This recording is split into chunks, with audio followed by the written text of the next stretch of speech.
Assalamualaikum warahmatullahi wabarakatuh.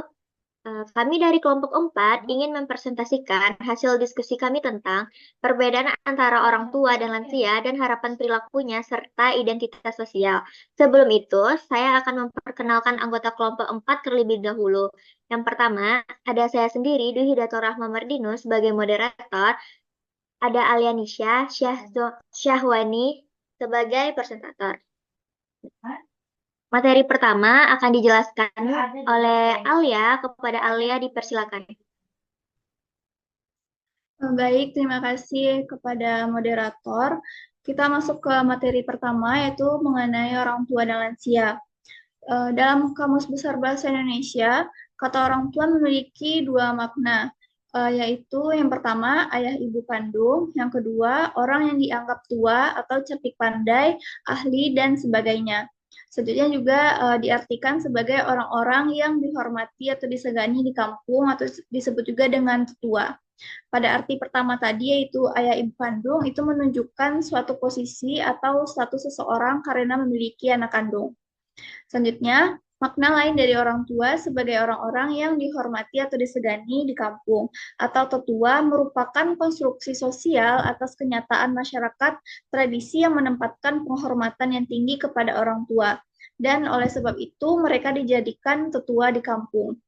Hal tersebut memperlihatkan adanya bibit gerontokrasi.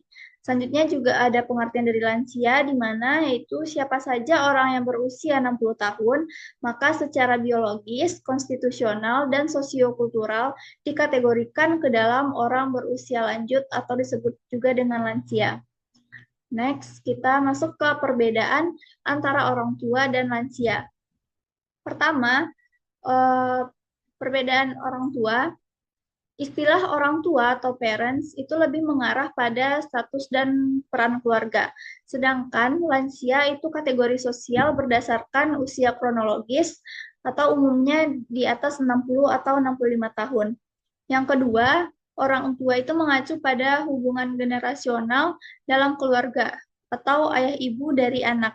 Sedangkan lansia itu memiliki batasan usia formal dan legal. Ini juga berbeda di tiap negaranya. Dan yang ketiga, perbedaan yang ketiga yaitu eh, orang tua identitas sosialnya itu terbentuk dari relasi dengan anak-anak. Sedangkan lansia identitasnya terbentuk dari karakteristik kelompok usia dan pengalaman generasi. Dan perbedaan yang terakhir itu orang tua peran utamanya berkaitan dengan pengasuhan dan tanggung jawab keluarga. Sedangkan lansia biasanya sering dikaitkan dengan periode pasca produktif dalam siklus hidup. Kita masuk ke materi harapan dan perilaku lansia. Jadi pada masa tua, orang itu menghadapi krisis antara integritas atau keputusasaan. Seseorang yang mampu mengatasi berbagai masalah kehidupan di hari senja ini, dia akan memiliki integritas diri yang kuat. Sebaliknya, bila orang tidak mampu mengatasi berbagai persoalan hidup, maka dia bisa mengalami keputusasaan. Inilah masa yang penuh kebijakan yang menjadi dasar kebajikan pada masa tua atau lansia. Orang-orang diharapkan membantu para lansia, terutama wanita, menyeberang jalan, memberi lansia tempat duduk di bus dan kereta api yang padat, serta membawa belanja atau barang bawaan mereka. Sama halnya, lansia memiliki kewajiban sosial seperti menunjukkan perhatian pada cucu mereka.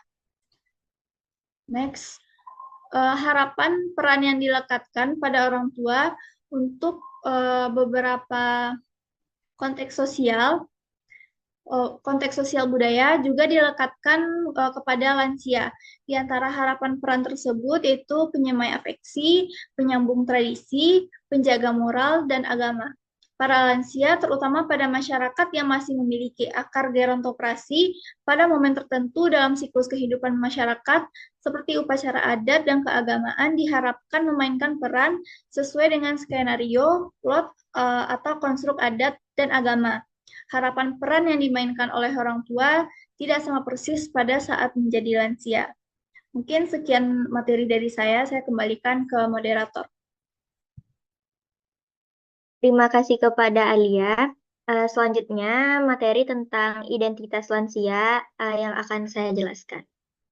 Nah, identitas lansia dalam sosiologi merujuk pada cara individu yang berusia lanjut memahami dan mendefinisikan diri mereka dalam konteks sosial, budaya, dan ekonomi.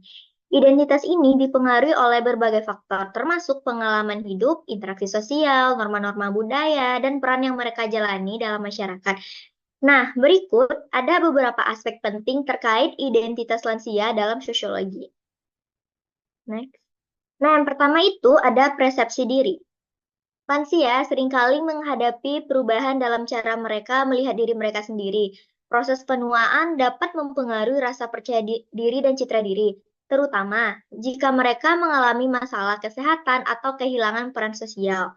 Nah, selanjutnya itu ada peran sosial, di mana lansia seringkali memiliki peran yang berbeda dalam masyarakat, seperti sebagai kakek nenek, pensiunan, atau anggota komunitas. Peran-peran ini dapat membentuk identitas mereka dan bagaimana mereka berinteraksi dengan orang lain. Selanjutnya itu ada norma dan stigma. Dalam banyaknya budaya, ada norma dan stereotip yang terkait dengan usia lanjut. Lansia mungkin menghadapi stigma yang dapat mempengaruhi cara mereka diperlakukan dalam masyarakat, serta bagaimana mereka melihat diri mereka sendiri. Nah, selanjutnya itu ada interaksi sosial. Bagaimana hubungan lansia dengan keluarga, teman, dan komunitas sangat penting dalam membentuk identitas lansia. Nah, dukungan sosial dapat membantu lansia merasa dihargai dan terhubung. Sementara isolasi sosial dapat berdampak negatif pada identitas mereka. Selanjutnya itu ada pengalaman hidup. Nah, bagaimana pengalaman hidup yang unik termasuk tantangan dan pencapaian juga membentuk identitas lansia. Kisah hidup mereka, nilai-nilai yang dipegang, dan pelajaran yang dipelajari sepanjang hidup dapat menjadi bagian integral dan identitas bagi lansia. Nah, selanjutnya itu ada kemandirian dan ketergantungan. Lansia seringkali berjuang antara kemandirian dan ketergantungan. Identitas mereka dapat dipengaruhi oleh seberapa mandirinya mereka merasa dalam menjalani kehidupan sehari-hari, dan seberapa banyak mereka bergantung pada orang lain. Next. Nah, selanjutnya itu bagaimana keterlibatan dan aktivitas lansia. Partisipasi dalam kegiatan sosial, hobi, atau organisasi dapat memperkuat identitas lansia. Keterlibatan ini memberikan rasa, tujuan, dan kontribusi kepada masyarakat. Sekian presentasi dari kelompok 4. Kalau ada salah dan janggal, saya mohon maaf. Terima kasih atas perhatiannya. Kami kelompok 4 pamit undur diri. Assalamualaikum warahmatullahi wabarakatuh.